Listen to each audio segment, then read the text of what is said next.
What's happening, everyone? Sam Brief here with a fresh edition of the Mental Game Podcast, episode 2 of season 2, post-Australia. And I had to bring back one of the regulars, one of the fan favorites. His name is Dr. Harold Shinitzky, and he's one of the most distinguished sports psychologists in the world, based in beautiful St. Petersburg, Florida. He works with high school, college, professional, Olympic athletes all over the board. He's an award-winning author. Champion's Mindset is his book. So in that, you learn the 15 methods by which you can become a champion. And I know that sounds really tacky, but I read it. I'm not an athlete, and it has already helped improve me in life. Dr. Shinitzky's been on this podcast twice. We've talked about everything from mentoring young kids who are getting involved in sports to the media backlash to Naomi Osaka sitting out a big tournament and Simone Biles sitting out in the Olympics. He's really well-spoken. He swims with sharks. This is something he told me right before we started the podcast. He once did a shark swimming frenzy expedition in the Bahamas. So the dude's locked in, right? Because you have to be to do that. Harold Shinitzky is awesome, and I'm thrilled that he joined on the Mental Game podcast. A quick note, by the way, before I get started with Dr. Shinitzky, please support me and Lasers Ladybug Society, because I'm running the Chicago Half Marathon, 13.1 miles, on June 4th. That's right here downtown. I'm going to run right down there and hopefully make it. I'm going for like under maybe an hour, 50 minutes. And I'm raising funds for Lasers Ladybug Society. Now, a lot of you might remember John Laser. He and his wonderful wife, Renee, started the society down in Virginia, which is their home, to raise funds for local programs for mental health. It's really grassroots, and that's what I love about the organization. You're throwing money into something, and it's quickly being turned into action, opening programs at schools, at daycare facilities. That's what they're all about. So please support me. I will link it down in the bio. It's a GoFundMe to support me running the half marathon again. We're trying to raise $2,000. We're almost there, just a few hundred away. So thanks in advance for supporting, for subscribing to the podcast, as always. And now I will let it rip with Dr. Harold Shinitzky. And now thrilled to welcome back to the Mental Game for the third time, an unprecedented third time, but there's no one more deserving. It's Dr. Harold Shinitzky, a distinguished sports psychologist. He's worked with dozens of Olympians, professional junior athletes, author of The Champion's Mindset, one of my favorite sports psychology books.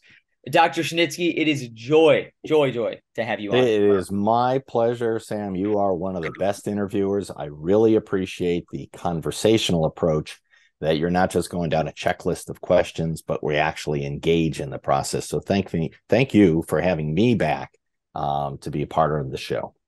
Thanks, Dr. Shinitzky. Yeah, I've always believed that checklists are for the grocery store and not for the podcast. I think I have to go make a run later today, so I'll use the checklist then. But for now, we'll just talk shop. Dr. Shinitzky, I want to pick into your brain here because you work with athletes all over the board. You've written books. This world is constantly changing. You know, I started this podcast in 2020, right before this boom of athletes talking about mental health and embracing it, and that kind of bleeding down into society. I've had a chance to check in with you every year as that's grown. So let's start with this. Right now, as an expert, what do you see as the state of the mental health sports discussion? How healthy is it? Mental health has become a common theme now, which is wonderful. When I first got into the profession, mental health was considered still taboo. People didn't want to talk about it. It kind of was a liability. You thought that the coach would not play you, thought players would not have trust in you. And nowadays, the fortunate aspect is so many elite athletes have had the strength to come forth and be able to share that they themselves have been struggling, whether it's with anxiety or depression, whatever it might be, they're coming forward. So I'm finding that not only are players at a younger age more willing to talk about these and address them, but also coaching staffs, universities, and professional teams now have personnel in place to be able to address that. How are your clients sounding different? Because I would think, okay, they have personnel, they have coaches who are supporting, they feel more supported by society. Are you noticing a shift in your one-on-one meetings with athletes? Yeah, there's a thing I really enjoy doing called micro sessions. And so I'll just kind of sit next to a guy either on the bench or at their locker and just kind of make a comment to them about something that we had chatted about that, if you want to bring that up, if you'd like to talk about it, that is actually building a bridge in a relationship. And they're more likely now than before even to come forth and be able to talk about whether it would be the death of a loved one, where they didn't want to share that with anyone because they were, again, afraid of stigma or labeling.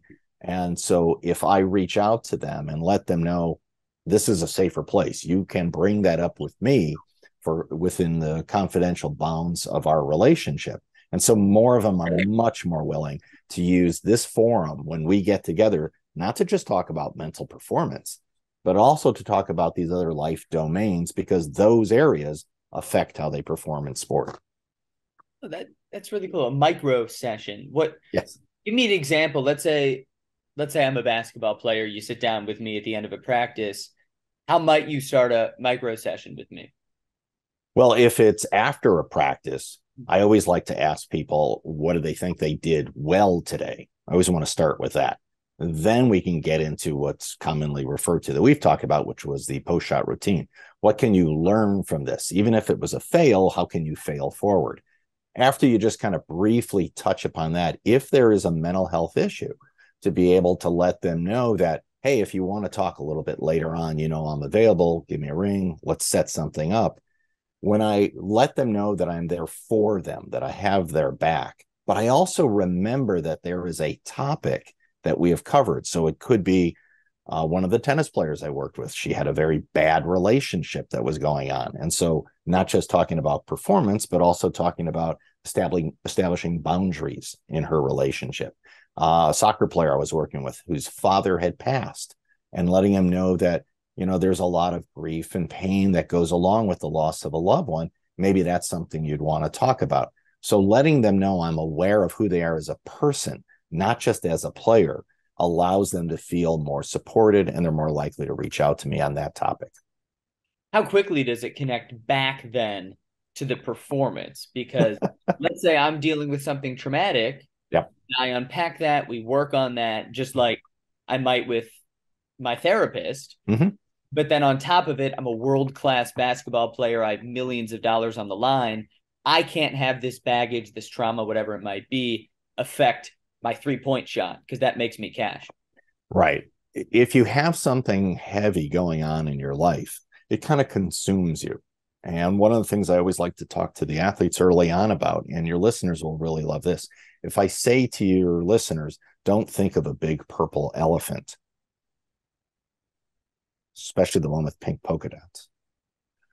If you tell yourself not to focus on something, that's what you focus on.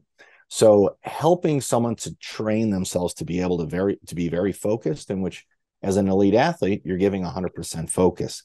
But if you have these significant external issues, they can bleed into it. So what we want to do is to address these other external life domain issues. If we address those, the athlete doesn't sit there and say, don't focus on that, because now that's all I'm focusing on. It allows me just to be in the moment here. So you see results tremendously quickly, because these external factors are no longer bleeding in, but rather allowing me to then choose what my focus is. So it's not don't focus, it's focus on this. And they become much more productive in this moment. Bingo. And an anecdote for me just this last week, because, Dr. Shinitzky, I look at my job as a broadcaster like an athlete. I watch my tape. I train, I practice. I might not be moving my body quite as much, but I treat it like I'm an athlete. I learned a lot from that. So I had a broadcast the other day of a G League basketball game, and I was on my way to the arena, and I was feeling really blah. Situation with my family that was kind of consuming me. It had made me low energy. It had made me feel off. And when I got to the arena, it was that. It was not focus on this. Let's push that away. Let's just get on air, get on air. First half, I sound low energy, all over the place, because my mind was low energy and all over the place all day. Right. halftime, I recentered myself. Let's, everything's going to be okay. Let's just focus on the game, right? It turned from not focus on X to let's just focus on Y, immerse yourself Yes. in the game. And the second half, one of the best broadcasts I've done as a result. So as a Congrats. broadcaster, I can relate to that.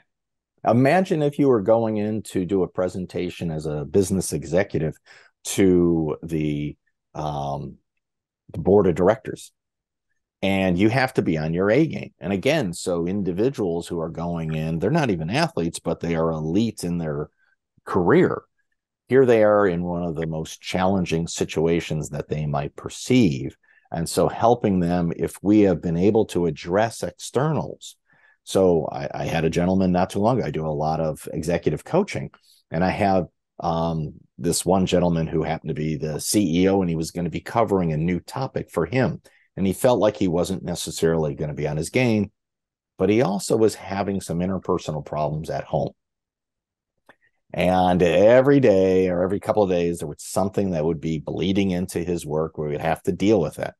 It was extraordinarily helpful for I, and his family to actually address these issues. He was then able to go in for his presentation. And instead of feeling as though, I may not be the best at this, I've got this distraction going on, he was able to put in the time and the energy. And then when he was presenting, he was in the moment. And so in all of life situations, as I always like to say with my athletes, if I make you a better person, I'll make you a better athlete. And it's great to watch individuals be in the moment, not focusing on externals. And we always talk about how you only have a finite amount of energy that you can use in your day. And you can use it wisely, or you can waste your energy. And there are 3 ways to waste your energy. And they're known as the 3 W's: wishing, worrying, and whining. Wishing the past was different. I cannot change the past. So if I lament, dwell, beat myself up, I'm literally wasting energy on something I cannot change. And I'm not in the moment, which is the one thing I can address. So learning from the past, and we talk about it in athletics, it's learn, let go, reset, and restart. Learn, let go, reset, and restart. You got to be able to move on from that. So you learn the lesson, you now let it go because you can't change it. Now you get into your whatever your pre-shot routine is, or your pre-meeting presentation kind of mindset. And then you get yourself into that in the environment. So wishing the past was different, worrying about the future. I can't control the future. That's my Achilles heel. And many people do struggle with it. If I wish the past was different, I'm probably going to be depressed about it. If I'm worrying about the future, I'm anxious. And so worrying about the future doesn't do anything about the future, but doing something does something for the future. So I always like to tell people, well, there are no guarantees ever in life. So the goal is what can I do to increase my probability of success? So helping the athlete, helping an individual in society stay in the moment, because I don't want to wish the past was different. I want to learn from it. I don't want to worry about the future. What can I do now to increase my probability of success? And the third one is whining about things outside of my control. I have to be able to choose what I'm going to put my energy in rather than external focus. And a lot of the things in people's lives are externals, and they need to be able to identify controlling the controllables. And no one likes whining. That's toxic. Wow. That's in a locker room that spreads like a disease, right? When I'm in a therapy session and I hear someone whining, I usually pretend like it's a high-pitched sound, and I'm like, what is that? What is that sound? I don't speak whining. I have a little placard that says $5 charge for whining. So, and if you think about it, complaining without action is whining. So if you're going to complain, do something about it. But if you don't, if it's complain without action, that's whining. Right. Can you make me one of those? But I could use like $25, $30, that five is not doing it for me. That's half a Chipotle burrito in Chicago. You live in a higher tax bracket. Okay, yeah. I'll have to send you that. Oh, if only. Hey, so Dr. Shinitzky, on this, I love the 3 W's. And on the note of addressing your issues, focusing on what you can focus on, this really makes me think of Dak Prescott. Yep. Cowboys quarterback who tragically during COVID lost his brother Jace at 31, Heavy committed topic. suicide. It's just horrible, right? Yeah. In the middle of a pandemic, Dak is in the spotlight and his brother commits suicide. Hmm. I can imagine going through that. And Dak dealt with it publicly, right? He owned up to how he was feeling. He said, I've been depressed. I've really been struggling. Jace was important to me, and this is how I feel. And somehow, I mean, society sometimes amazes me, but somehow he faced criticism for that. Hmm. The starting quarterback of the Dallas Cowboys. Be a man. Mental health, what's that, right? And he faced this criticism, but he stood up to it. He did interviews. There was one with Sage Steele towards the end of the lockdown period where he said, "Listen, I go to therapy. I open up with my teammates. Mhm. This is important to me. This is how I dealt with it." How did you follow that story, and how did you perceive the way Dak dealt with it and the way society responded to him? Well, I tell all my athletes that you don't have to read material online. That's a choice. Anyone that is your friend or following, they're not really friends. There are some people who are specifically in the metaverse who are trolls and haters, and it is their kind of like a part-time job to go around and trying to make trouble. They'll see a cute little kitty video and they'll make some heinous comment just to get a reaction. And a lot of these individuals want the higher celebrity individual to engage in that because that's what gives them more retweets and clicks. So you don't want to, as we say, just because words come out of someone's mouth doesn't make it fact. People are allowed to have their opinions, but I also don't have to give power to other people's words. So, for an athlete who is going through a traumatic experience, one of the things we oftentimes point out to them is that everyone handles it differently. But you may hear this phrase in a situation where you lose a loved one, you'll hear a phrase from a lot of people, which is give it time. Time heals all wounds. And as a therapist for 30 years, I can tell you, time doesn't do anything except pass. I've known people who have gone months, years beyond whatever the event was and still carry it because they have been kind of covering it up. And so, what it sounded like he was able to do in therapy for himself was you do need to be able to release it. It's an active process, it's not a passive. If you're going through grief, if you're going through any type of a situation like that, you want to be able to remember the individual because they had meaning in your life. You want to tap your emotions because you can't hide from them. And this relationship had meaning for you. In addition, you need to figure out how you express it. And everyone does it differently. Through expressing it, you now release it. And then you can get to a healthier point where you change your thinking, where you can be more productive. So it's an active process, not a passive one. Right. And the active process also bleeds down to society Mhm. when you're a person like Dak Prescott, when you're the starting quarterback of the Dallas Cowboys and you have fans following you. You say, "Hey, I go to therapy and it helps me a lot deal with grief." Well, okay, for every one troll who's all, you have thousands of young Cowboys fans and NFL fans and just people scrolling and seeing your quote Yes. that follow that. And that's Yes. get the trickle down effect. It is magnificent. I always talk about athletes and social activism. And one of the things that has been occurring throughout sport, regardless of the sport and specialty, male or female, you hear a lot of these elite athletes now coming forward and talking about how they themselves have struggled with these issues. Mental health is an equal opportunity condition. Just because someone is in a position of celebrity or an athlete or wealthy doesn't mean that you are immune to this, but rather it can affect everyone. And so to hear them talk about how I have these struggles, people can relate and they can then take action. Something on that note that I'm really curious about here, because this feels like something that the media, and I'm coming to you from the media world, the Mm-hmm. media still hasn't processed how to handle this situation. Mm-hmm. a lot of us now, luckily, if you've got a full-time job and an understanding boss, people are starting to do the mental health day. Mm-hmm. All credit to my mother. She encouraged me to do mental health days back in high school if I was, and she was kind of ahead of her time with that. Yeah.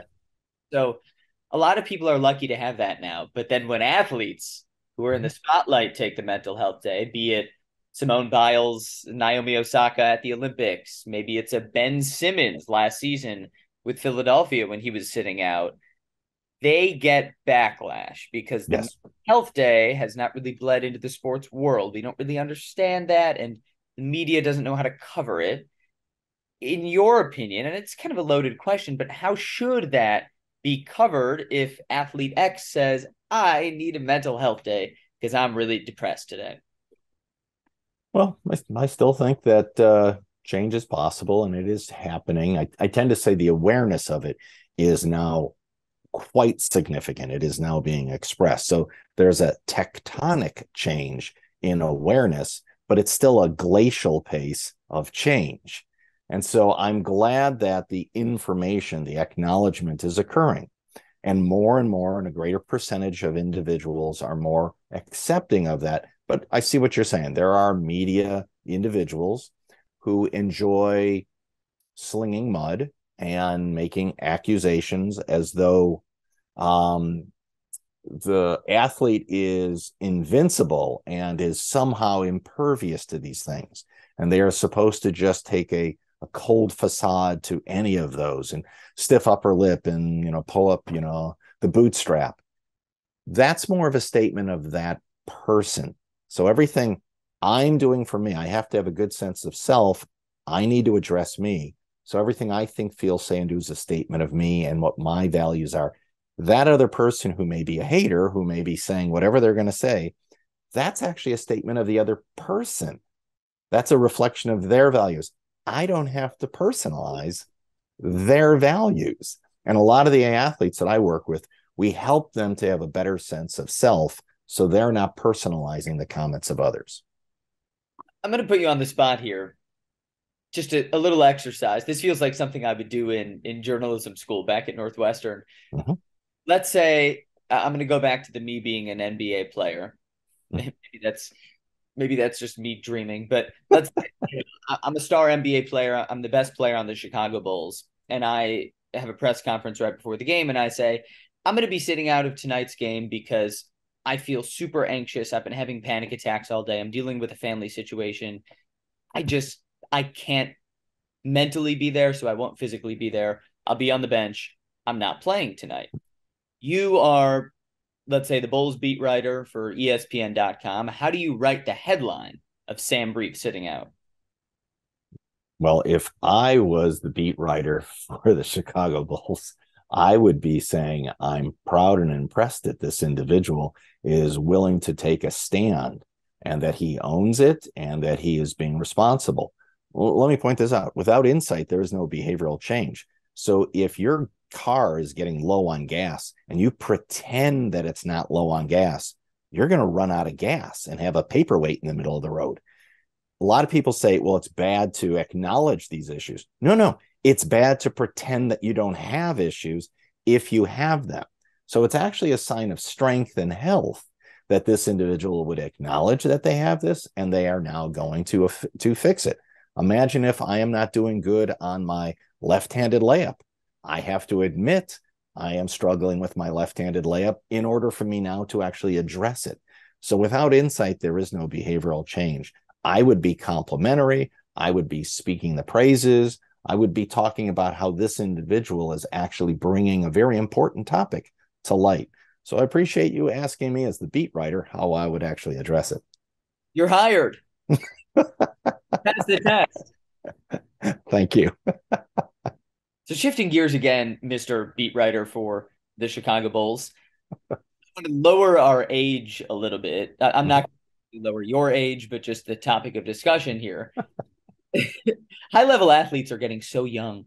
I have a friend of mine who has been working as a MLB scout the last few years, traveling around some different places. Now he's based in the Dominican. he texted me the other day and he said, "Hey, I'm scouting this kid who was born in 2011. That makes him 12 years old. He's being scouted by my bud who works for an MLB organization. 11? I mean, 12 years old? You've worked with junior athletes. All these questions, concerns, are they the same for children? Do you adjust your messaging? How do you deal with it? Yeah, it's definitely an adjustment. Children are just not little adults. They actually developmentally have got a number of issues that they're working through that adults supposedly have already dealt with, but many of them have not.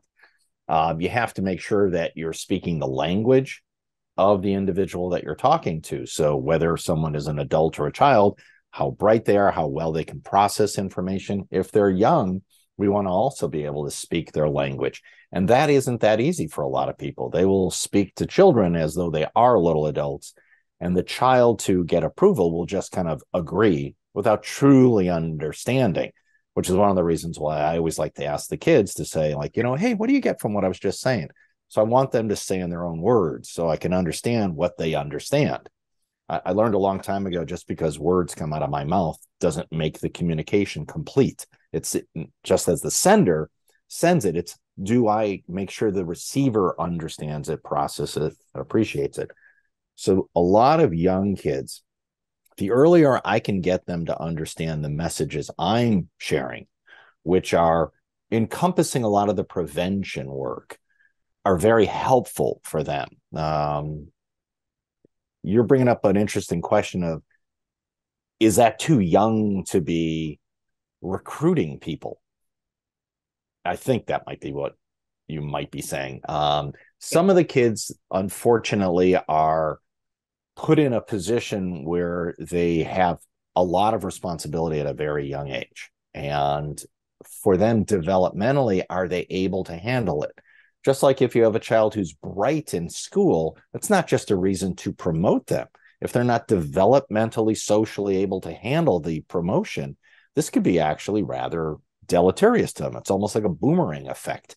And so some of the young elite athletes don't have the resilience, the emotional fortitude, the mental toughness to weather the storm of the ebb and flow of their ability, or the negative press that they may receive for not performing up to expectations. And so we see these young athletes burn out very fast. So at a young age, helping athletes have life balance, helping athletes be able to manage their own kind of sense of self, set long-term goals, short-term steps, resiliency, assertiveness training for them, the ability to not personalize other people's. All of these developmentally are important for a child. And many of them, if they don't get that, we can find that they burn out, they become overwhelmed, and they may never achieve their true potential. And so I feel for those young adults, if all they're doing is being myopically funneled through this sports identity. We know from the research, the more of a percentage of my identity is tied to one thing, the more likely I will actually be depressed and anxious at the end of that. So if you have someone who is forced down that path at a young age and they have no other direction, they are adrift in life. What a horrible thing to do. I work with D1 athletes and we talk about life after sport. I work with military and we talk about life after service. We have to help young adults to be able to have balance in life, especially just by virtue of, if we know 1 out of 100 college athletes are going pro, well, that means 99 out of 100 need to have a different identity and at least shared a balance. So I appreciate what you're saying. I find 12 years old in a lot of areas can be kind of a long-term bet on following this individual that they're trying to recruit to be able to pull into the system. Depending on the sport, that could be really dangerous. I have way too many college baseball players, pitchers, who are getting Tommy John surgery in high school. And when you're talking about massive injuries early in life, you're now increasing the probability of failure. So we can see myopic focus on just athletics and over repetitive use on muscle movement at young ages. And so we as a society need to, and in sports world, just need to be vigilant of that. It's so interesting to think of it like that. The concept of the earlier you maybe get recruited, the earlier you take your craft so seriously, the more it consumes you, the fewer other interests you might have. Right? If I'm a baseball player and I'm being recruited as an 8-year-old, well, that means I got to take it seriously. I and maybe my parents won't let me explore my interest of history or scuba diving because it's dangerous for my arm, whatever it is. You need to have other interests. And we think back to, I think about like Hollywood, right? How many child stars, actors have burned out, drugs, alcohol, broke, all that by the time they're 25. Right. And it's because the nature of acting means you can start it as like a 3-year-old, right? So if quasi-professional sport is going to start at age 12, well, then we have to rejigger our minds a little bit, right? Absolutely. Absolutely. We are working with a person.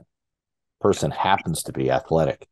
One of the serious drawbacks, and we see this from either really bright kids in school or physically more gifted athletes at a young age, and that is the bright student may never have to truly apply themselves and does well. They get accolades, praise, and they know that they really haven't ever really applied themselves. Some of them will say, I never even studied. I mean, I do well. And they think everybody else is just kind of like, what's their problem that they can't understand this? So these individuals, as they are intellectually gifted, never have to deal with the challenges that all the others have to. And so when they start moving higher into, let's say, international baccalaureate programs, and, if they get into AP or honors and they go on to college, they may never have learned how to study. They didn't have the expectations or the demands or the competition. And so they may fall prey to being overwhelmed by these struggles. Same with the elite athlete at a young age. They may have been more gifted than their peers. And so they achieved all this greatness without ever having to deal with the plateaus or the challenges or the time periods of a struggle. And so suddenly their peer group physically catches up to them. Their skill levels catch up to them at these more elite levels. And these athletes may not have developed the diligence, the persistence, the resilience to handle those types of challenges. And again, that's where we as sports psychologists have to come and help empower these younger athletes to be able to weather the storm. Setbacks help you weather those storms and turn you into a champion. You know about champions. Your book is called The Champion's Mindset. Yes. I get two of the greatest of all time, maybe the best female athlete and the best male athlete of all time, depending on who you ask. Serena Williams, Michael Jordan. Serena Williams would get beat up by her older sister, Venus. Yes. Older sister Venus was bigger, stronger, faster, smarter, more developed. She won most of the time, and she was more in the limelight early on. And that struggle, fighting through that, built Serena into maybe the greatest female athlete ever.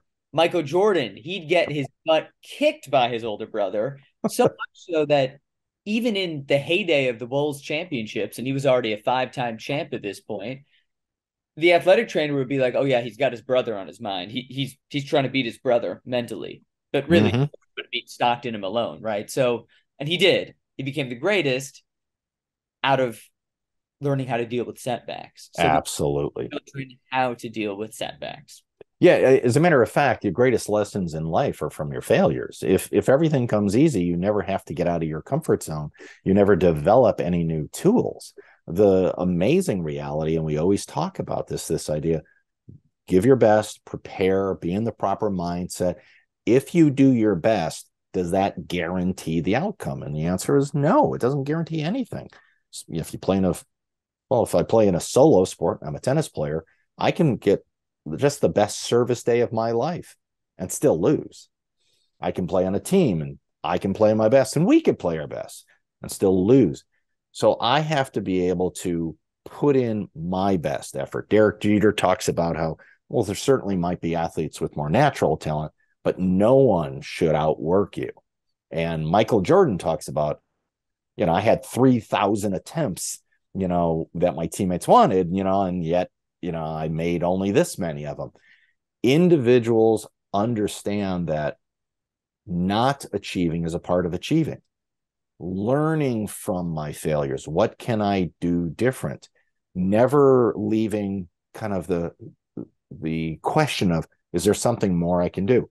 At this moment, and this is important, at this moment, have I done everything I could? I hope I know I have, because I can't lie to myself. Is there room for improvement? Absolutely. And that's what I will do moving forward. But at this moment, I have to have confidence that I know I have given it my all. What's the comment? If I take shortcuts to my goals, I cut short my goals. I can't lie to myself. I can lie to the world and say whatever I want. But if I haven't done everything, there's a voice inside that is pointing out to me, nah, I didn't really do it. I didn't give it my all. I phoned it in or something like that. So knowing confidence comes from within, that I have given it my all and I understand what my abilities are, and being able to have that mentality. So for Serena, it took years of realizing there was someone above me. And if I really wanted to be the champion, I have to learn from this individual in order to supersede them. Michael Jordan, he did great at North Carolina, but being the greatest of all time, I don't think people were going to say that. He ended up having to fight against the Detroit Pistons year after year. He was the leading scorer, and they couldn't get past the bad boys. And so he realized he had to help the entire team get better around him, which is also what champions do. It's not just about them. They realize in order for a team sport, a rising tide lifts all boat, and that's his role of being the greatest. If only all of us had Bill Laimbeer to just sock us in the face, we would turn into the greatest of all time at our profession. I think if we stop about it metaphorically, we probably have all had something that has hit us, interfered with us, created a barrier, but how do we actually work through it? We've had Bill Laimbeer sock us in the face. Now I'm just thinking about me in the press box at a Chicago Dogs game. We're live on the air, and Bill Laimbeer just. I had heard somebody saying, well, what can we do to make sports more interesting? And I was mentioning, well, if golf was full contact, so if someone lines up for a putt and a middle linebacker is just off the green and you give them a couple of seconds before they're allowed to rush, that would change it up quite a bit. You talk about a pitch clock in baseball. How about if the pitch clock was actually a linebacker running full steam ahead, and when the clock strikes zero, it's nightmare time. I would watch that. Oh, yeah, broadcast that. Dr. Shinitzky, I want to leave with this because this podcast, I really want to use it to push the needle, to push the conversation to move forward. Mm-hmm. We can, as you know, we can only spend so much time on the past, wishing away the past. So looking forward to the future, what do you see as the next step in advancing the mental health discussion in sports? And what I mean by that isn't so general. It's really that I think the first step was having some big athletes admit to their mental health issues. The next step was teams embracing that, hiring staff. The next step was the media getting on board, covering it responsibly for the most part. What is the next step for us, for all of us? I would rather take a much more proactive stance. So being able to talk about this at a younger level, provide resources at a younger level, help empowering young adults.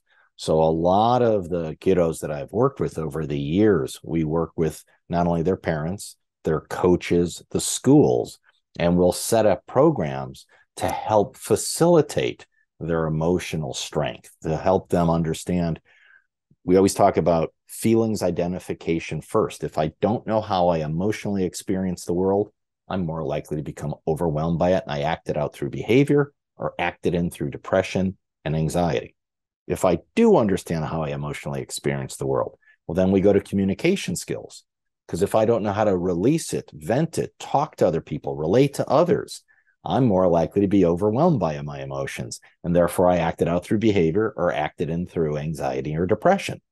So from a preventive point of view, I think having athletes be able to facilitate and lead these, I think coming forward and talking about it, I think that is probably the next step in our society and with athletes to be able to say, this is normal. It's an equal opportunity for all ages, genders, specialties.